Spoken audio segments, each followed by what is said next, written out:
You're listening to Two Girls, One Crossword. Sorry, I had to close a window over there.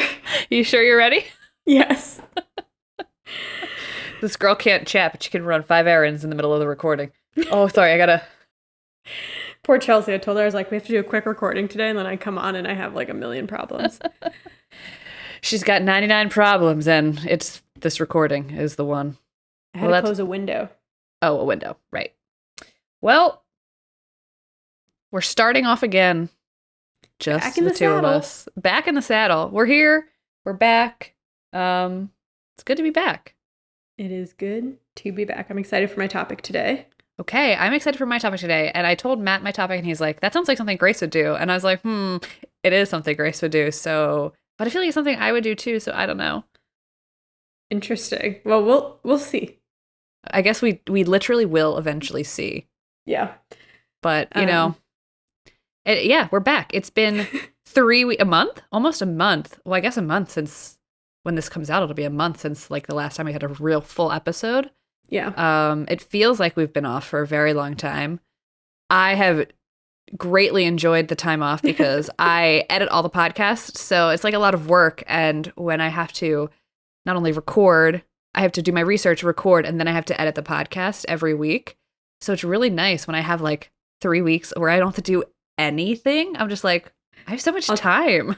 I'll try to take 3 weeks off more often. Maybe one day we'll switch to we'll do a regular episode, a Q&A episode. Ooh, something worth thinking about. I feel like our Q&A episode went over well. Matt listened to it. He said he loved it. He thought it was funny. I had some other people write to us. There's someone on Twitter who wrote to us. So if you haven't checked out the Q&A episode, now's your chance. Well, actually, finish this episode first and then go listen to that one. There's only so many Q's we can A, but maybe we can do like some other... Obviously, again, we'll discuss this privately. I feel like we always try and like figure out what the heck we're doing with this thing. I know. On air, live on air. Live on air. And we choose to keep it in for our listeners. By the way, you are listening to Two Girls, One Crossword. Yes. I'm Grace Topinka. I'm Chelsea Rowan. We do like to do our housekeeping on air. But hey, I think that's part of our charm. We're quirky. We're different. We don't want to fit in. We're not like the other podcasters. Although, we're worse. We're worse. That's why we're not like other podcasters, because we're worse. So, yeah. That's crazy. And it's your favorite weekly Podword Crosscast. Yes, Two Girls, One Crosswords. That's us. Although monthly? Bi-weekly? At this point. Bi-weekly at this point. Bi-weekly means twice a week, but also every 2 weeks. It makes no sense. I feel like we should differentiate. Sense. I know. I've had so many people question me when I've sent like a bi-weekly like reminder for a call or something at work. Mm-hmm. And I'm like, Google it, you freaking idiots. It means both things. I'm sorry. I didn't make it up. I believe you. I know that you're right. I agree with you. Anyway, so we're back, and we're going to try and get back into the swing of things. We haven't really spoken since the last time we spoke. We actually we took a no contact break from each other. That's why we couldn't record to help our relationship. So I think it's working. To see you're doing well. Yeah, you too. Grace has glasses now. Check out our YouTube. I'm trying to be more like Chelsea. I'm wearing my glasses. I should try to be more like Grace, and I don't know. What should I do? Get a cat? Get a cat, curl your hair. I should curl my hair. Wear it in a bun. I should wear it in a bun more. You know, I should probably start wearing my hair up. You could wear your hair down. I'll take my glasses off. I won't put on contacts, though, so it'll just be blind, and like I'll kind of stare into the middle distance the whole time I record and never make eye contact with you. That's perfect. I feel like I don't make eye contact, so that works perfectly. Perfectly. Okay, so let's do it. Speaking of our last Q&A episode, that's what our Twitter poll was about, because honestly, it had just been too long since the last media I did episode. Actually run a poll for the episode. Oh, Nielsen. Yes. But okay. it didn't really perform well because it was, to be honest, I couldn't think of a poll because Poll-Palooza is not my thing. It's Grace's thing. And so I ran like a 5-part poll and it made no sense and nobody voted, and it's okay. We have to stick to our own corners. That's what I was humbled. It's hard when you have something that has too many choices. It can be hard to narrow it down. I know. Well, about our Q&A episode, I asked Which host do you know better? Not necessarily based on the Q&A episode. I just wondering, like, our average listeners, who do you think know better? Chelsea. I wish I could write Chelsea Cheese Rowan, but it was too long. So just Chelsea and Grace. And 60%, not that many people voted, but 60% said they know me better. That's crazy. I was shocked because I feel like I'm usually more secretive. You're definitely more secretive. I feel like I have a compulsion to just talk endlessly. So, but maybe I'm not saying much. Maybe that's the whole thing. Maybe I talk too much, but literally 0% of what I say is anything about myself or meaningful. You're throwing people off. I feel like there's some things that I like to share about and then other things that I just don't. But who knows? But maybe it was someone who knew me in real life voted me. Maybe. Anyways, I guess I thought I had an air of mystery, but I guess I don't. So I guess you don't. I guess like I'm coming to terms with that. It makes sense that people don't know me because I'm an Aquarius and like I try really hard to like not be known too. Well, that's actually not true. You're slippery. Yeah. Well, here's the thing. In my head, in my heart, I'm an Aquarius. Like I really want to be like aloof and mysterious, but like I have ADHD and I literally can't shut the fuck up. So it doesn't work. I feel like whenever I'm with you and we're with other people, then I can't stop talking. And then I just let everyone know that I'm an idiot. But in other situations, I can be quiet as a mouse. True. That's why when I first met you, I was like, this bitch hates me. I can't. Exactly. And now we're so close. We need to take no contact breaks from each other sometimes. So. It happens. That's all. Okay. Get into our heights and shites. You probably have a lot. During our no contact break, I didn't do any crosswords. So. I did crosswords the whole time, but I focused on the past week because, it's just, sometimes I like to go back to puzzles from weeks where we take off and sometimes I don't. It really just depends on like how much is going on in my life at the time. That's your right. It is my right. And I just felt like there were some good puzzles this week. So I just focused on the past week. And I also didn't want Grace to feel too pressured to like she didn't during our no contact, do any crosswords. Not that she should feel guilty, of course. Not that she should hate herself for not participating in this thing that we share together. But trust me, there are plenty other reasons why I hate myself. So let's just get into it. Let's get into it. I feel like I could talk in circles. Okay. Should I start? Yes, start. I did, and I loved the Friday, the Friday, May 27th, New Yorker by Claire Rimkus. The theme was so much fun. The puzzle was called But Who's Counting? And so there were 4 themed answers, and they went like this: 18 across, bikini alternative. And the answer was peace bathing suit. Okay, you're kind of like, what does that mean? Well, then 37 across, unfaithful. And the answer was timing. So 2 timing and then 1 piece bathing suit because there's only one, the word peace, right? Oh, okay.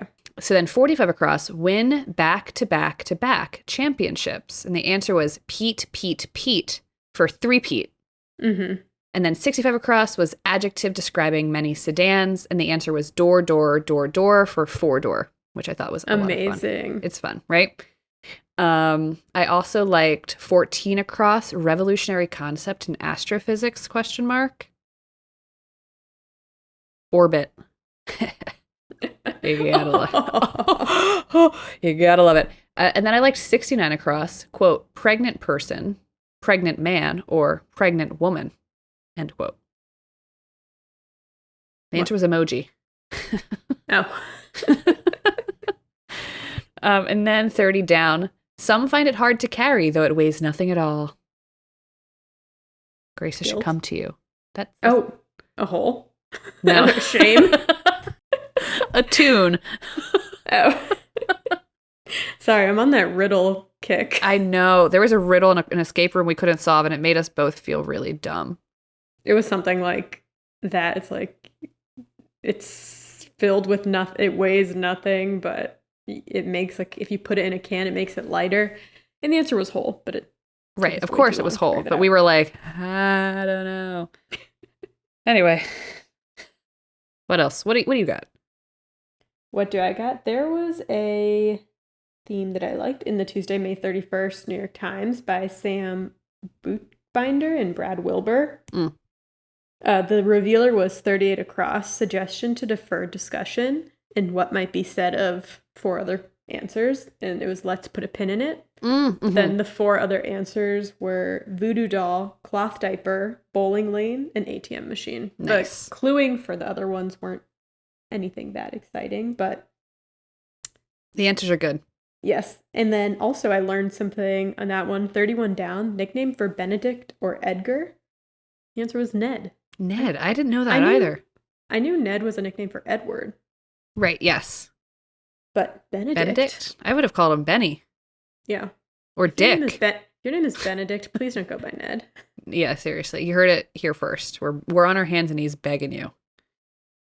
Let's see. Friday, May 27th, New York Times by David Distenfeld. I really liked One Across. It was just a good opener. Lures into a relationship by using a fictional online persona. Catfishes. And that just reminds me of the movie when the movie came out. I never watched any of the show, but I watched the movie. And it was a cultural reset. I've watched both. I know exactly what you're talking about. I know. And they're coming out with a new season. Is he still doing it? What's his name? Neve is. Neve. But Max isn't anymore. Now it's okay. Cammy. Yeah, I can't. I don't know how long that I could probably deal with that. Well, I really feel like at this point, if you're getting catfish, that's on you, kind of. Yeah. I'm trying to remember. Wasn't the film about him being catfished? Neve? Yes. So he was thought he was talking to a girl his age, but it ended up being her mom. Right. It's weird. Yeah, sorry, spoiler alert, but I guess spoiler, yeah. know. But actually, the documentary is good, and it's very good. The first seasons have some really good sound bites, I would say. Well, I just liked the opener for that one. What else you got? Did they spell lure like a fishing lure too? Exactly. What else do I got? Let's see. Well, this is just a one-off, but the June 2nd New Yorker by Robin Weintraub. 59 across, cutoffs that can't have much more cut off. And it was short shorts. Yes, it was good. I think that whole puzzle was really fun, and I just love longer answers. These weren't 15 across spanners, but a lot of the longer answers were just cool phrases. 1 across, lesson from a virtuoso was masterclass. 15 across, drawing at the heart of a many pirate story, and the answer was treasure map. And then this one hit close to home. 53 across, bit of ink that a sock might cover. Ankle tattoo, because I gave myself an ankle tattoo when I was 16. And what's 100%. It of, you ask? What's it of? You will literally never, you will not pry that information from me. Not in the next Q&A episode, not ever. Grace knows what it is. My dear friends know what it is. And I had to wear socks. I don't even know what it is. No, yeah, you've seen it. It's a shape. It's just a shape. And I had to wear tall socks around my parents, literally well into my 20s, because I was so afraid of them seeing it. But definitely while I was in high school. I feel like ankle socks only came back in recently. Well, yeah. You were sacrificing fashion. I had to be really careful. I did when I was 16. So hard. And then my friend's mom saw it one day. We were 20. We were about to graduate college, and she was like, "What is that?" That we had both done it, and it's haha, we finally got caught. Oh my gosh! And look at you now. Look at me now, hosting a podcast. It all goes downhill. Covered in tattoos. I mean, yes. Not covered. You have a couple, but I have a couple. In some people's eyes, that means that you're tatted from your neck to your fingertips. Yeah, I might as well be. Like my mom. It's one and the same. Yeah. Is your topic that you think I might have done from the Monday, May 30th New York Times? No. Okay. By Alexander Libeskind? Nope. Liebeskind? Nope. Is that where your topic is from? No. But I just want to do a quick shout out. But if you did it as your topic, then... Okay. Yeah. Well, this is not that, but 11 down, kind of phone on the coast of Alabama, ? Oh, Mobile. Mobile phone. Yes. Mobile, Alabama. But I almost did this topic. I just want to give it a shout out, which I feel like I have before, since it's Pride Month. 23 Across, protagonist in The Matrix, and the answer is Neo. Yes. And I don't know if a lot of people know this, but maybe a lot of people do. The directors of The Matrix, after the movie came out, they have since come out as trans women, and The Matrix is an allegory for being trans and finding, your true identity based on what society wants you to be. It's just very interesting. It's a rabbit hole. Maybe I'll put a link to an article in the details if you're interested. Ooh. But it's also kind of interesting because I feel like the red pill part of the Matrix has been completely twisted and used for like a totally different demographic of men's rights activists. I don't know what exactly they're fighting for. They have everything, but yeah, what could you possibly be fighting for? You want more? Okay. Anyways, it's just interesting. It is. I was going to do a topic on it, but then I didn't, but I still want to shout it out because... And their studio is located in Chicago, which I don't know if a lot of people know that, but they're in Ravenswood. Did you know that? Oh, no. They're in Ravenswood, baby. Let's go knock on the door. Be like, hello, sisters. Sister. Okay. Come on our podcast. Yeah, I know you have so many other better things to do, but... Did you do the Monday, May 30th New Yorker by Elizabeth Gorski? I don't think so. No, I didn't. This was good. 10 Across, semi-professionals, ? Truck drivers? Yes. Oh, isn't that so good?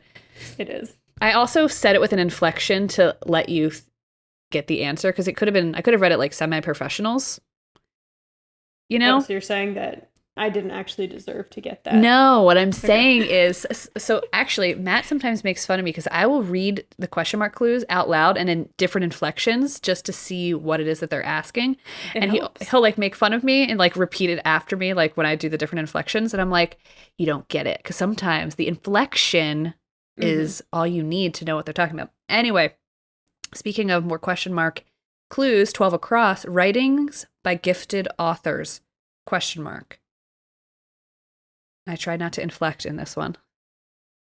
The answer is thank you notes. Nice. Pretty cool, right? And then I liked 4 Down, Take a Big Leap, ? And the answer was skydives. There's a time in my life when I really wanted to skydive. I've since gotten over that urge. Proud of you. Thank you. But I learned something cool. 27 Across. I actually knew this fact, but I didn't know this fact in this context. Anyway, okay. Makeup of Pando, a grove of more than 40,000 trees connected by a single root system. And the answer is aspens. And I think this is located in like Colorado. It's like literally like a ton of trees, and they're all essentially one tree because it's... That's like humans. Oh my God. I knew that some trees could do this, but I didn't realize there was a name for it, first of all. Pando is a name for this type of tree. Anyway, I thought that was pretty cool. I did the Sunday Waypo by Evan Bernholz. Evan! I just want to shout out one clue from it that was relevant to the wrestling episode. 52 Across, blank R. Shyster, 1990s wrestler whose initials hinted at his taxman gimmick. His name was Erwin R. Shyster, IRS. And of course, the accountant on the podcast would pick up on that. I was like, what? Like, that's me. Anyways, I chuckled. Very good. Do you have any more? No. Okay, I'm going to end with the Wednesday, June 1st, New Yorker by Patrick Berry. 28 Down, additional function. I loved this. It's probably my favorite After party? of the week. Yes. So good. And then 36 Across, disconcerting answer to know what I mean? ? And the answer was not really.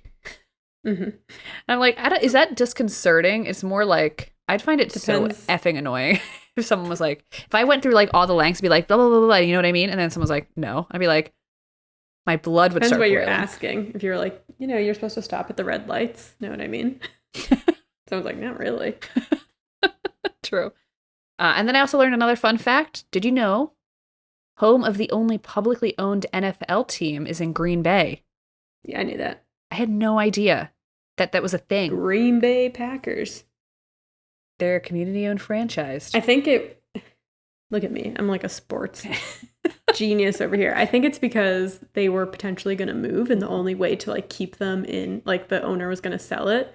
So the only way to keep it in Green Bay was to have a bunch of like, the local people buy it. Interesting. I don't know. There's a bunch of stories about the Packers. Like, how do you know this? Well, my dad's from Wisconsin. Oh, not true. that he cares about football really, but I don't know. They're like very involved in the community, which good for them, I guess. Yeah, seriously.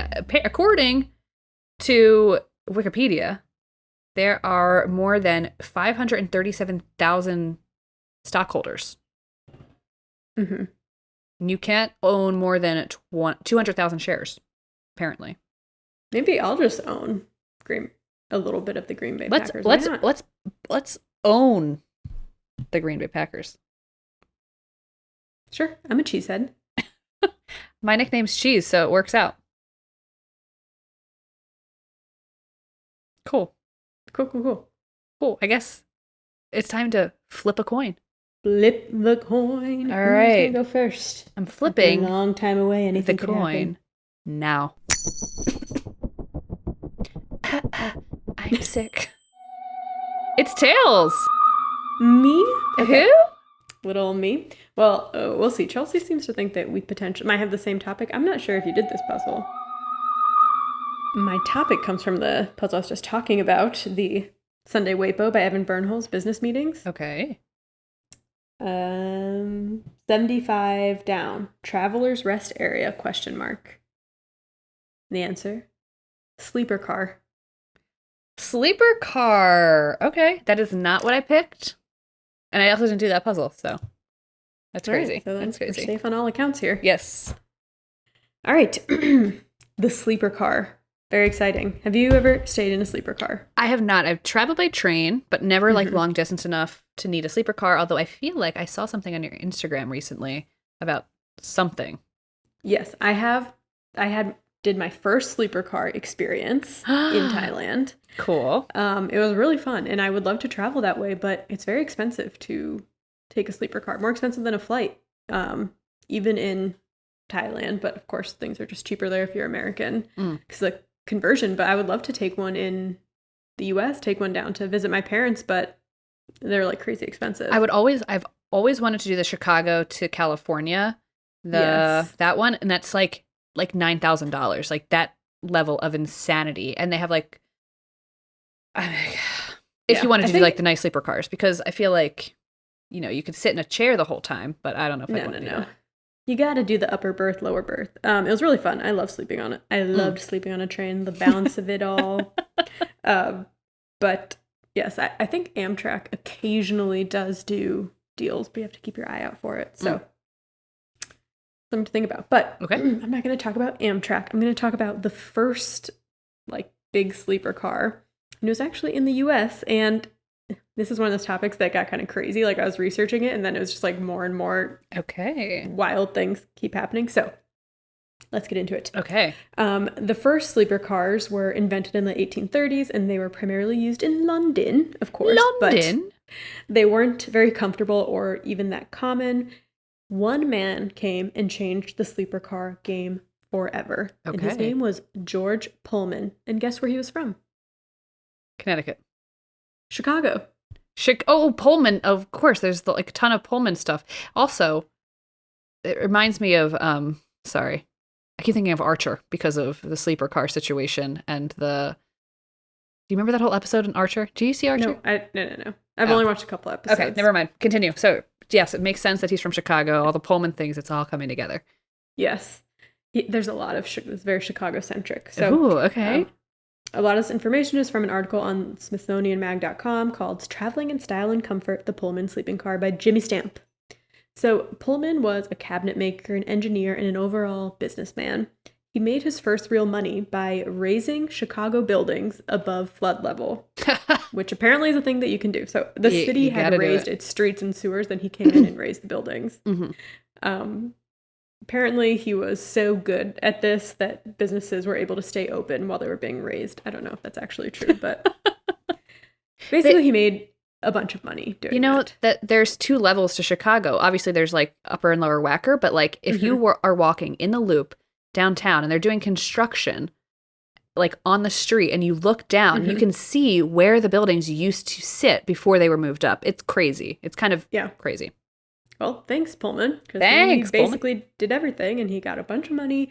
And then one day he was taking an uncomfortable train ride, and he was like, maybe I'll use all my money to get into the train business. So in 1858, he partnered with the Chicago and Alton Railroad Company to redesign and remodel 2 of their 44-foot-long passenger coaches. He invented like the daytime seating that like unhinged into a lower bed or a lower berth, and then the upper berths were attached to the ceiling of the train by ropes and pulleys, which is a little rickety. Yes. The train was nothing fancy and ended up not being very successful. But 4 years later, Pullman still couldn't let go of this train idea. So he introduced something that would change traveling by train forever: luxury sleeper cars. His second design, called the Pioneer, was wider and taller than any train before.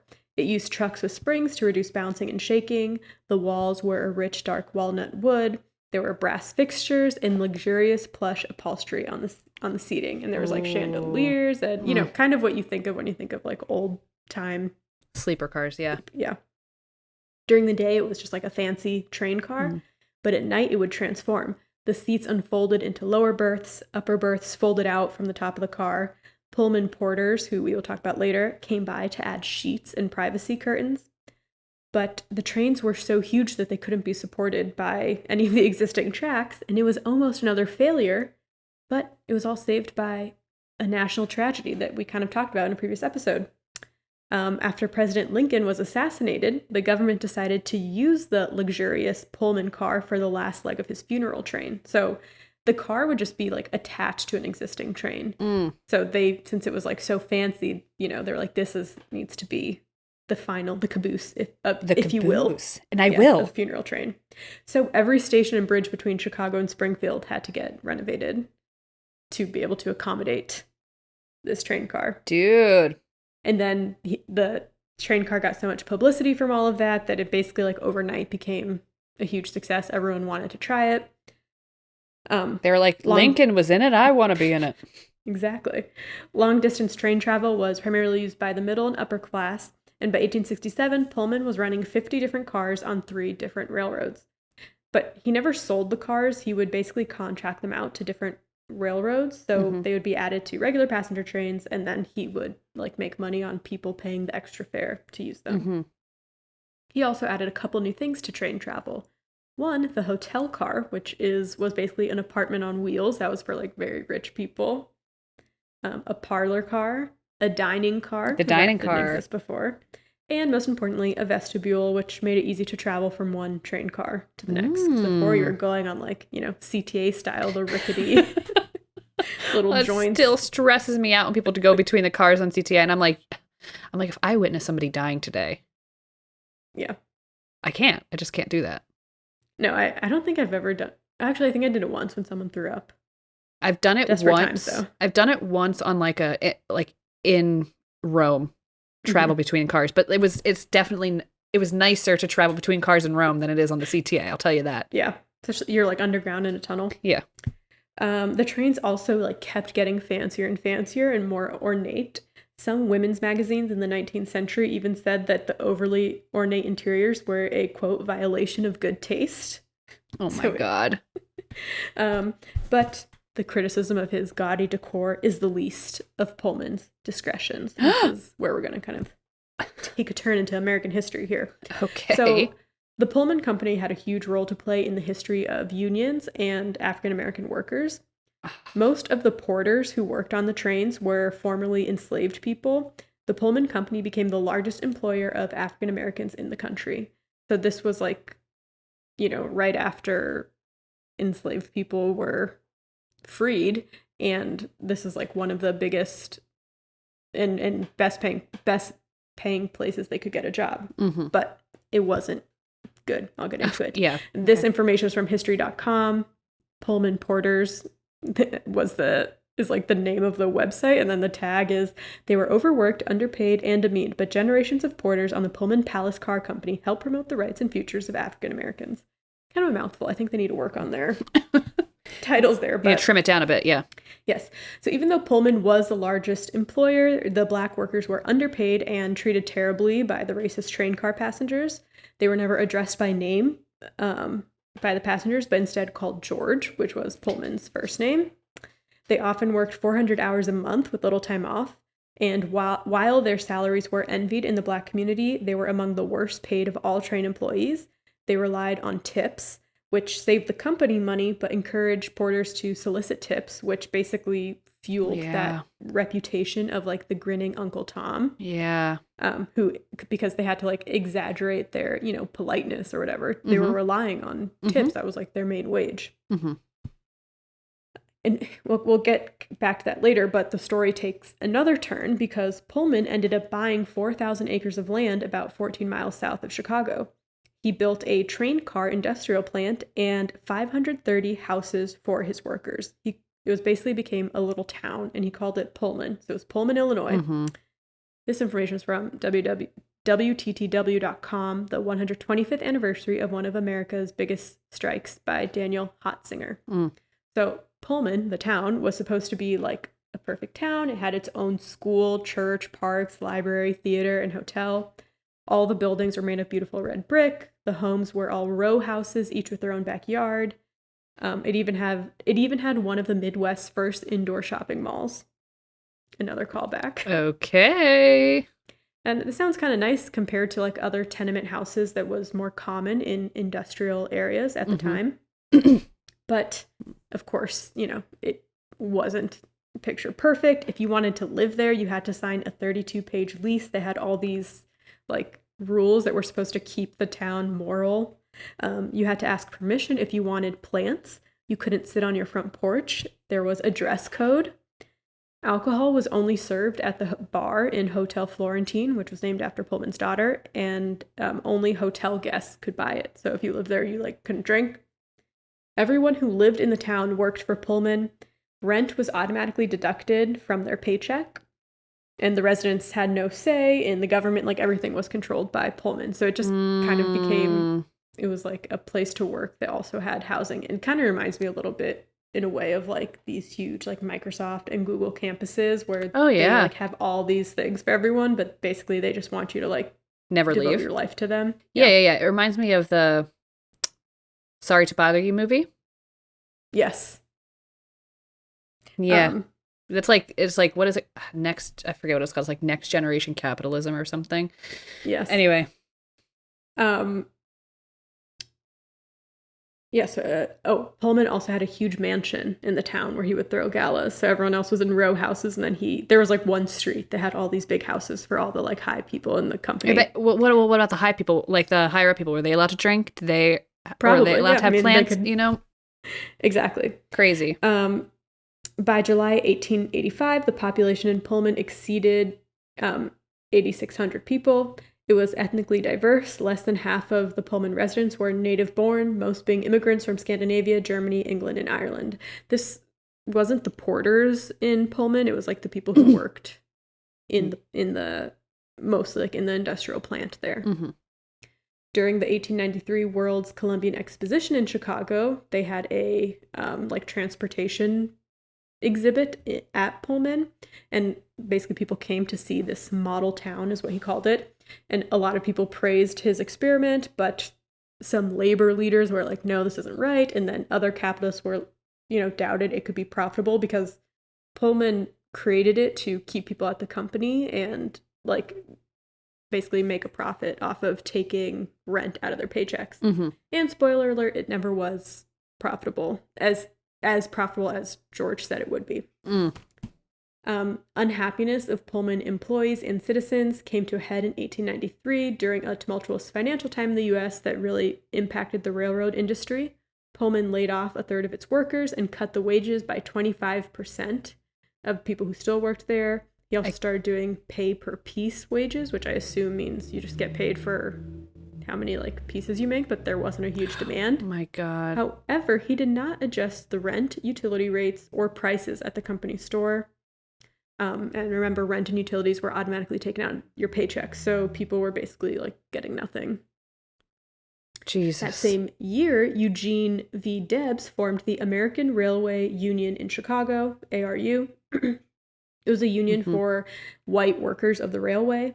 Many of Pullman employees joined the union and demanded negotiations on their low wages and long work weeks. And Pullman would just say, like, I have nothing to arbitrate. And that was his reply to anything. He would not budge at all for like any of the requests. And then so there was a huge union strike. Workers refused to work on any trains that had Pullman cars. There were riots. Train cars were destroyed. It was one of the biggest labor strikes in American history. Right. I do remember learning about this in high school at some point. Yes. Well, so the railway company started attaching mail cars to trains that had Pullman cars because that made it a government problem. Because all of a sudden, the U.S. mail couldn't get around. So President Cleveland appointed a special counsel to deal with the strike on the grounds that, U.S. mail was being disrupted. About half of the U.S. Army was deployed on the rioting, basically ending the strike. ARU President Eugene V. Debs was jailed, and Pullman announced that they would reopen shop, but only hire people who would sign yellow dog contracts that promised they would never join a union as long as they worked for Pullman. But some other after effects, while in jail, Eugene Debs, the union leader, decided that labor needed to win political power to match that of the employers, and he became the Socialist Party's presidential candidate, receiving 1 million votes in 1912 and continued to run under the Socialist Party for 25 years. Eugene had encouraged the union members to work with the African-American porter workers, and if they had, maybe they would have been more successful because that accounted for a huge part of the workforce, but they didn't. So in 1925, the Brotherhood of Sleeping Car Porters, BSCP, was organized by A. Philip Randolph, and this was just for the Black porters. Randolph and the BSCP had to fight for more than a decade before securing their first collective bargaining agreement in 1937, and it was the first agreement between a union of Black workers and a major U.S. company. Good for them. Oh my God. Randolph and other BSCP figures would go on to play key roles in the civil rights movement. They helped influence public policy in D.C. that ultimately led to the Civil Rights Act getting passed. Edgar D. Nixon was a Pullman porter and the leader of the BSCP chapter in Montgomery, Alabama, and he started the bus boycott in the city following Rosa Parks' arrest. And because he was often out of town working as a porter, he enlisted a young minister, MLK Jr., to organize the boycott in his absence. Amazing. A lot of famous Black Americans in history were grandchildren or children of Pullman porters because that was like one of the highest, even though it was got paid nothing, it was one of the highest paying jobs that Black people could get at the time, and it allowed them to travel and to communicate with like other Black communities around the U.S. and also, see how other people were living. Right. A lot of them were able to send their kids to college and then, just offer more things for their kids, and then their kids were able to become successful.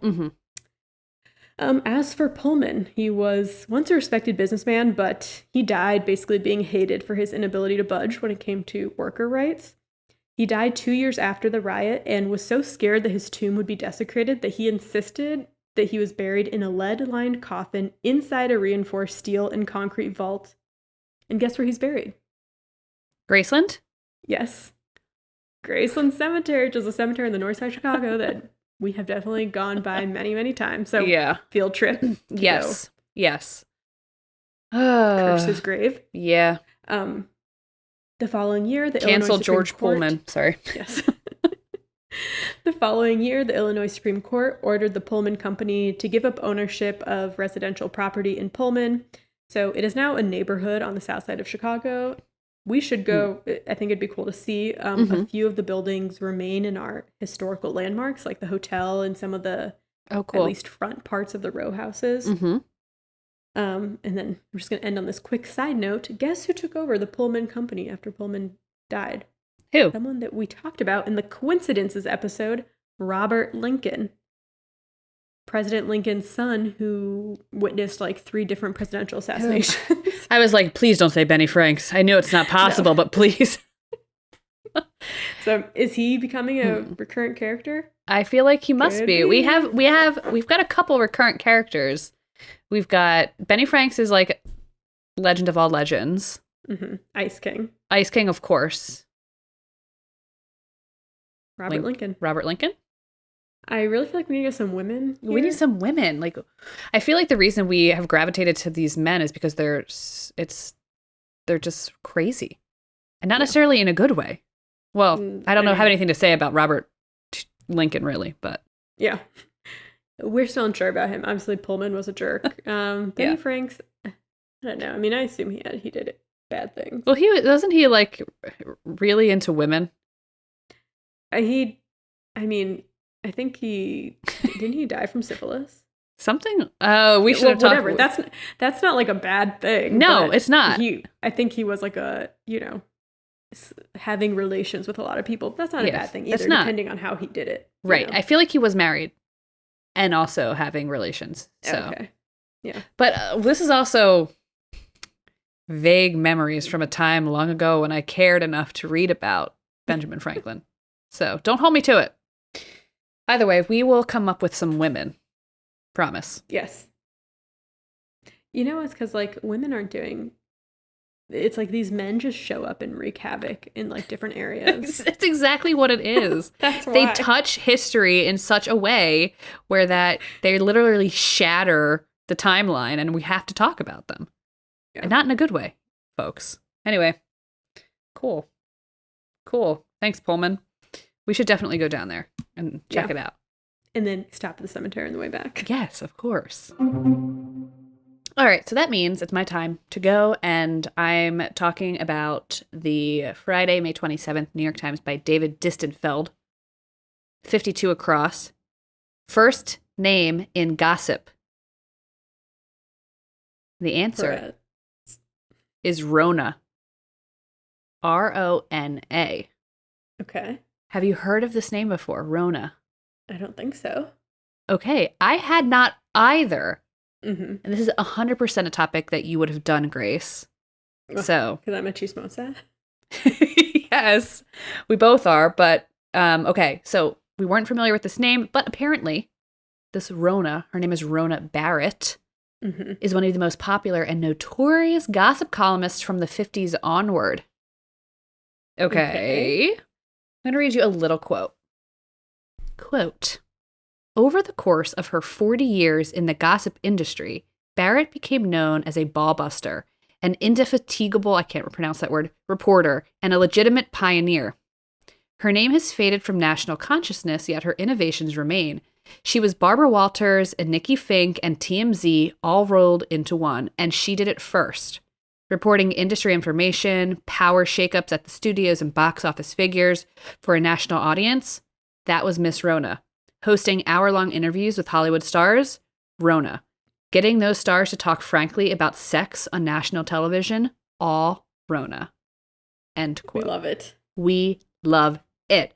Okay, so that quote is from an article called Gossip Girl by Anna Helen Peterson on BuzzFeed from 2016. That is truly an amazing article. We will share it. There's so much information in there about Miss Rona. I cannot go through all of it today. So a lot of my information came from there, but I also got information from another interview with Rona in Closer Weekly called Gossip Queen Rona Barrett dishes on her favorite stars, famous feuds, and more from 2020. So if you're familiar with American gossip columns, and I wasn't, but you probably would know the names Hedda Hopper, Luella Parsons, and Walter Winchell, all who were active from the early 1900s through to the 60s. And these columnists were like the old guard. Let's call them the old guard. They were obsessed with classical Hollywood. They all have their extensive biographies written about them. They're memorialized on screen and in the press. Rona Barrett was not a part of this group. She was called the Tsarina of Hollywood, but has since largely faded from popular memory. So who is Rona Barrett, and where did it all begin, and where did it all go wrong? Didn't exactly go wrong, but like, where did it go? She was born on October 8th, 1936, so she's a Scorpio, in Queens, and she was born as Rona Bernstein to a middle-class Jewish family.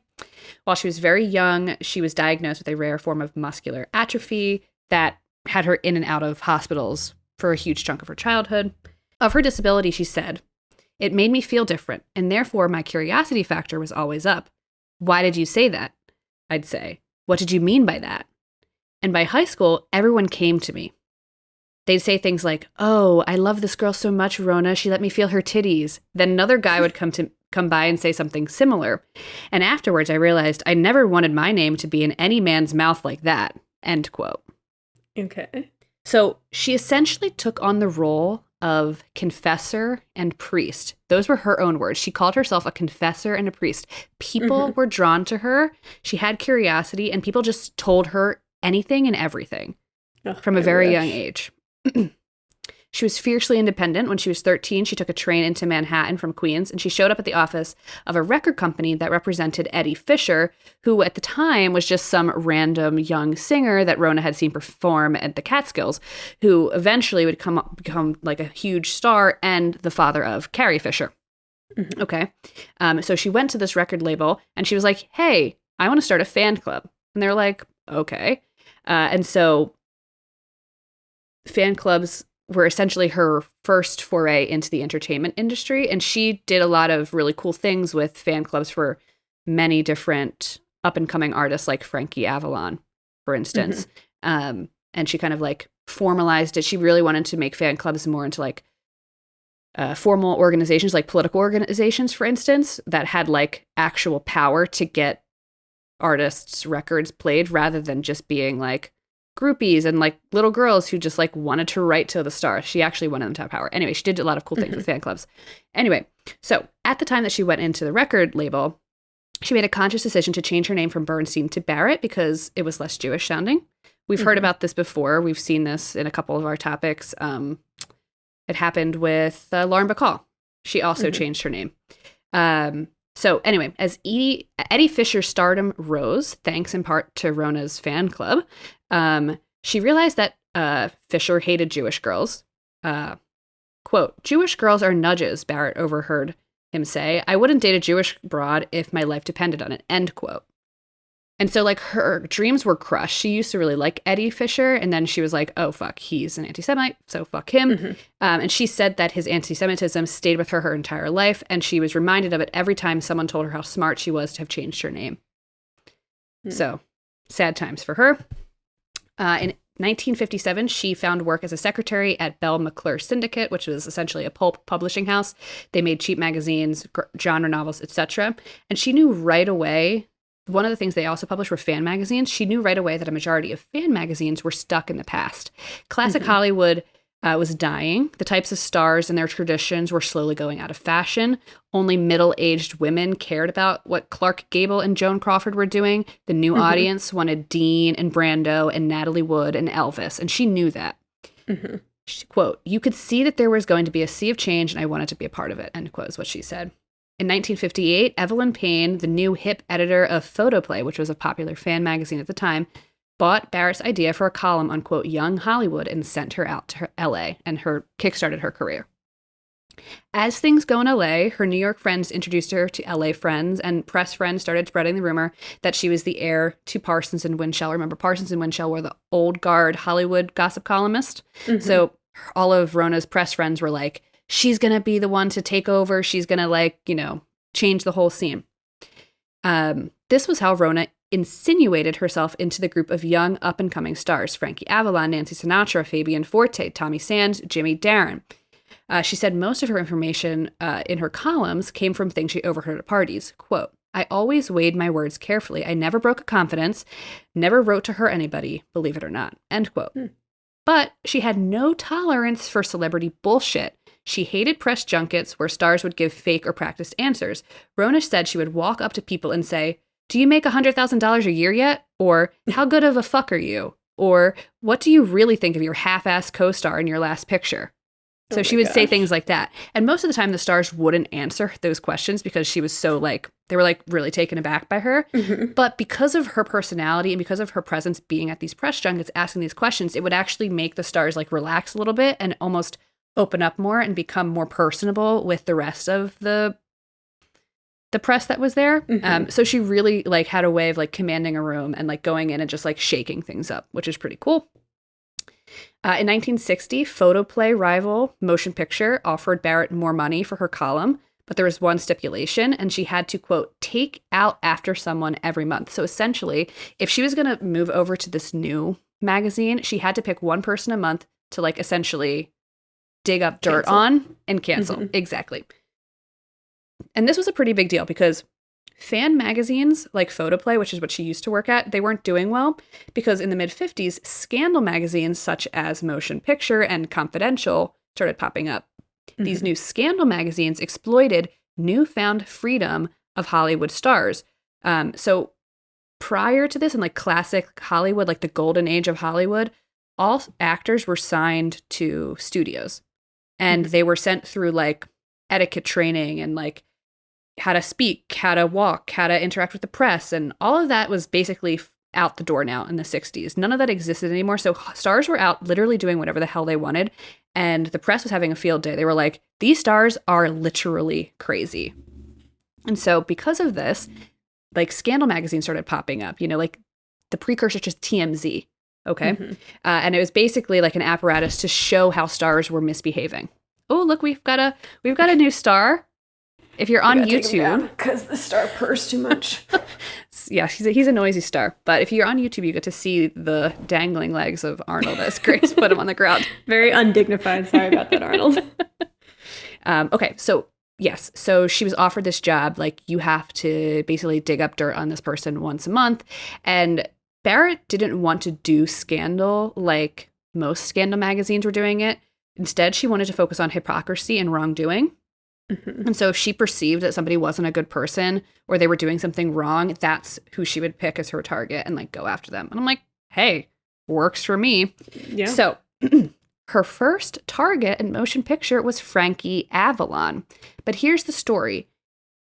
Rona Barrett was part of Frankie Avalon's fan club, and she helped get his fan club like off the ground. And he was part of the group that Rona ran in. So like Rona had like a group of like young Hollywood star friends that, you know, they all helped each other out, kept each other out of trouble, that kind of thing. And Frankie Avalon was part of that group. The story goes that Avalon gets a girl pregnant. And it's not just like another Hollywood star. It's like one of his groupies that parked her car outside of his house and like stalked him. They slept together.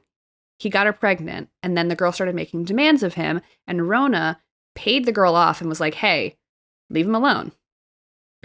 And so she goes away, but then somehow the story of her demands goes public. So Frankie Avalon ditches Rona. He's like, F you, I'm done with you. And Rona's like, you know what? I always had a bad feeling about you. F you. And so she later wrote about Frankie Avalon, quote, there was something about Avalon I had always found disturbing. I was never sure if he had a sincere bone in his body. He was like a prostitute at heart. His parents had grown up believing that Jews had purple horns, end quote. So she drug him through the mud. And I think she probably said many other things. I couldn't find other things she wrote about Frankie Avalon. A lot of the stuff is like lost to history, or it's just like in newspaper archives that I don't have access to. But anyway, so that was her first target. And this was the beginning of Rona's distancing of herself from her Hollywood friends. She still moved in the same circles. She was still invited to the same parties, but stars were still using her as their confessor. But the understanding now was that at any moment she could do like an expose. And so a lot of people were like afraid of her. That's like Wendy Williams. She always says that she has to keep like she can't be too friendly with the celebrities that she reports on. Exactly. So in 1959, she traded her monthly magazine work for a daily newspaper column, and it was available in 125 papers across the nation. She struggled a bit with the old-fashioned morals of the publishing industry, though. She herself was not a prude, and she wanted to write about the prevalence of marijuana at Hollywood parties or women stars who were telling her that they were thinking about having babies out of wedlock, God forbid. But her editors would always like cross out what she was writing, be like, Rona, is this really necessary? And so she refined the high gossip art of encoding who was gay, who was high, who was sleeping with whom. She had ways of writing and insinuating certain facts that wasn't explicitly being like, so-and-so is gay and sleeping with this person, but in a way that her readers would still understand what she was saying, and her publishers would be like, fine, we'll publish it. Quote, You could write in a way that was clever and smart, and people knew what you were saying, especially the world of gay people, the LGBTs. I think they fell in love with me because I was so honest in a way about it and not making fun of it, but being more like, come on, guys, you've got to be kidding me, end quote. For instance, she was comfortable printing an innuendo about Cary Grant that he was, quote, really more of a mother than a father to his daughter Jennifer, end quote, but drew the line at outing people like Rock Hudson, quote. So Rock Hudson is like probably one of the most famous like Hollywood stars from the 50s and 60s, right? But it's like a known fact that he was gay. But at the time, it was very much like, you don't talk about Rock Hudson being gay. But he was absolutely gay. He died of AIDS, sadly. Anyway, quote, I went to his house one night for a cocktail party, and he knew that I knew he was gay, but he was always so polite. And that's how they were brought up in the system. They had to go to etiquette school, and then the PR people made up all this stuff. But the point was, if he wanted to come out and say it, it was up to him to say, end quote. So she never outed anybody. After, well, other than like heavily insinuating. Other than heavily insinuating, exactly. After a half decade in Hollywood, she felt that something had to change. Her column was available in 142 cities, but they were all mid-sized markets. She'd been flying to New York every year to pitch a talk show, but the networks had remained resistant. Yeah. She was about to quit, but then she got a call from KABC, the local ABC affiliate, who wanted to put her at the very end of the evening news for 1 minute dishing about the gossip. Okay. The stipulation was that she needed to get rid of her Jewish accent, and the slot would be hers. Oh my God. She faced, like, I can't really cover it in here, but she faced so much sexism and so much anti-Semitism. It's like truly, really sad. Yeah. Of course, she was like, fuck it. She got rid of the accent. She got the TV slot. And New York Times said of her segment, quote, it's inane. It's trivial triumphant. It's delicious. Throw away the pills and tune into Rona. Everybody fucking loved her. She had that personality. Because everyone loved her, her 1 minute time slot expanded to 2.5 minutes, and she was picked up not just on KABC, but on the ABC affiliates in the top 5 metropolitan areas. So she was doing really well. She established her credibility by breaking the news of Elvis's forthcoming marriage to Priscilla. She told the world that Mae West's secret of staying young was a daily colonic. That's insane. She called Raquel Welch the two and only in reference to Raquel's massive boobs.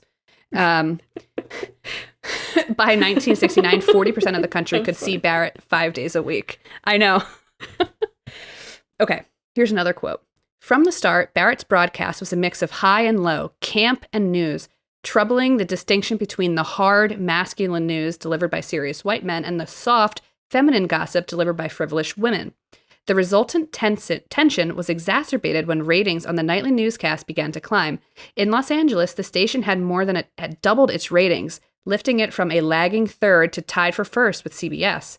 They don't like the fact that I'm getting the ratings, the news guys, Barrett told the Times. Tough. Now they have to acknowledge me, reluctantly, end quote. One story of the sexism that Rona endured came from a nightly news anchor, Roger Grimsby. Each night, he came up with a new insulting introduction to segue to Rona's time slot. Here's Rona Barrett, Hollywood's tripecaster. Here's Rona Barrett, keyhole ferret. Now here's the woman who made broadcasting 2 words, end quote. So he came up with something new every night to just be horrible to her. Grimsby even once reported about a story of 3 children who locked themselves in an abandoned fridge and never escaped and were discovered in a garbage heap, then segued to Barrett with, and now here's some more garbage, end quote. Horrible. And so many of like the execs at like ABC were so horrible to her. Like really just horrible. Even though she was bringing in all the ratings probably. Exactly. Like all the viewers. Exactly. Quote, I was just trying to find my way. No one had been doing what I was doing on television. It's funny, though. I think of the fact that back then, if you were a woman and wrote about politics in D.C., you were a Washington gossip. If you were a man, you were a columnist. Men got a different respect. We were always belittled, end quote. Barrett eventually quit ABC. She took a better deal at a company called Metro Media, which was essentially a chain of stations in major markets. And then she eventually left Metro Media as well. This was in 1974, and she published her memoir that same year. I would love to read her memoir. By this time, she was established as a multimedia brand and a bona fide celebrity, pulling in $300,000 a year, which was more than $1.4 million in 2016 money. Damn. Still, quote, if a man had my job, he'd be making the same money for television alone that I make from TV, magazines, books, and lectures. Also true. During these years, plenty of people still had it out for Rona. Frank Sinatra called her an ugly broad and worse at his concerts. He never said anything bad about her in the press, but it was always at his concert he talked shit. Tony Curtis dubbed her a liar.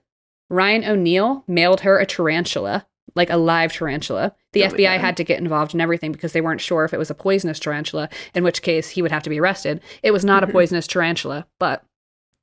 and then one time she reported that, quote, Mia Farrow spent New Year's Eve roaming from party to party in terrible condition. She wore no shoes. However, we overheard one of her friends say that she made a resolution to take more baths this year, end quote.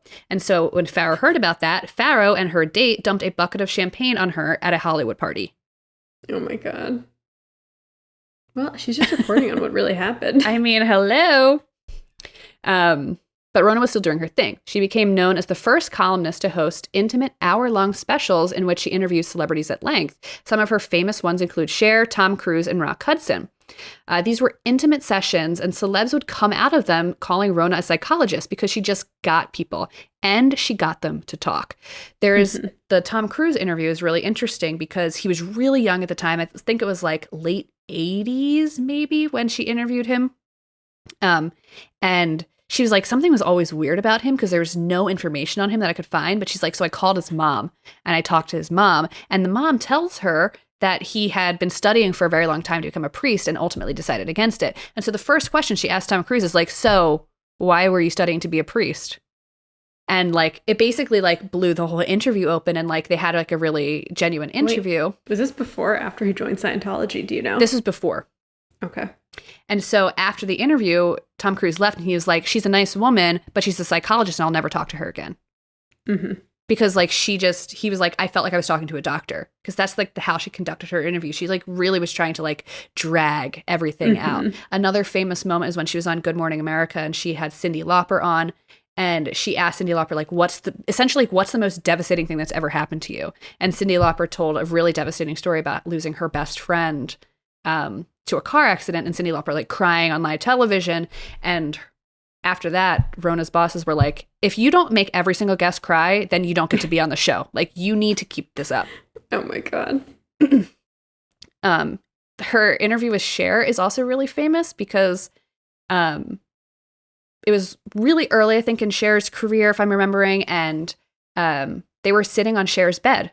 And they were just like essentially like kind of cuddling, not really like holding each other, but like, you know, their legs were touching and they're sitting on Cher's bed and they're gossiping about Sonny. And like, it was like this really intimate moment. It's like one of these famous Hollywood interviews, and you can actually watch it on YouTube. It's pretty interesting. There's actually a lot of her interviews are available on Amazon Prime, should you be interested in watching her hour-long interviews with stars. Anyway, okay. But the emotional engagement that Rona had with her interviewees drew a lot of criticism from her haters.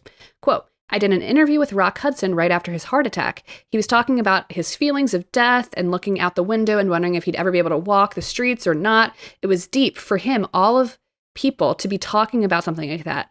When the interview was over, I went to take his hand and I shook it and kissed it and I said, take care, Rock. And the TV critic for the LA Times went after me. Quote, she wants to be considered a tough reporter and not a gossip columnist. How dare she kiss the hand of Rock Hudson? End quote. Okay. People really hated on her. Yeah. Her success sparked tensions about what news and interviews with celebrities should look and feel like. Quote, she had a voice and a style. She wasn't a fawning groupie, but she didn't feign objectivity. This attitude alienated newsmen, but it also became the blueprint for today's entertainment news. Whether on the morning shows, Ellen, or CNN, she dared to talk about issues that didn't get discussed on television. She got Raquel Welch to analyze her status as a sex symbol, Richard Dreyfuss to declare that no other man knew what truly meaningful sex was like, and Burt Reynolds to staunchly defend bachelorhood, end quote. So she was getting all these stars to talk about really hard things that, like, you and I probably take for granted. Stars these days talk about these things all the time, but back then they were absolutely not talking about those things. And she was the person kind of pulling us in that direction. Another one of her accomplishments was helping the brand new morning show called Good Morning America become a viable contender against NBC's Today Show in 1975, but she always craved more. She wanted an hour-long series modeled off of 60 Minutes, but then in 1979, it seemed that the dream would never come true, if only for the prejudice against her and the sexism she experienced in the industry, because in 1979, Barbara Walters was handed 2020. Rona said of this, quote, "That was one of the most hurtful periods of my career. ABC's men couldn't see two women who could do something similar, but not really the same on the same network. So Barbara and 2020 got the big shot right after Happy Days, and they put me on Saturday nights where no one ever succeeded. In the end, it was always about money and how they were going to protect their $1 million investment. They had to make her successful, and they did." Mm-hmm. Throughout the 80s, she tried various gigs, like Entertainment Tonight, but nothing stuck. So in 1991, Barrett said goodbye. Quote, "The day I left Hollywood, I canceled all my subscriptions, Variety, Hollywood Reporter, Ad Age, everything to do with the entertainment industry. I left it all behind. I came up over the pass here to Santa Ynez Valley and thought, oh my God, this is exactly where I want to be." And so Rona now lives and works in Santa Ynez Valley, fronting her foundation, the Rona Barrett Foundation.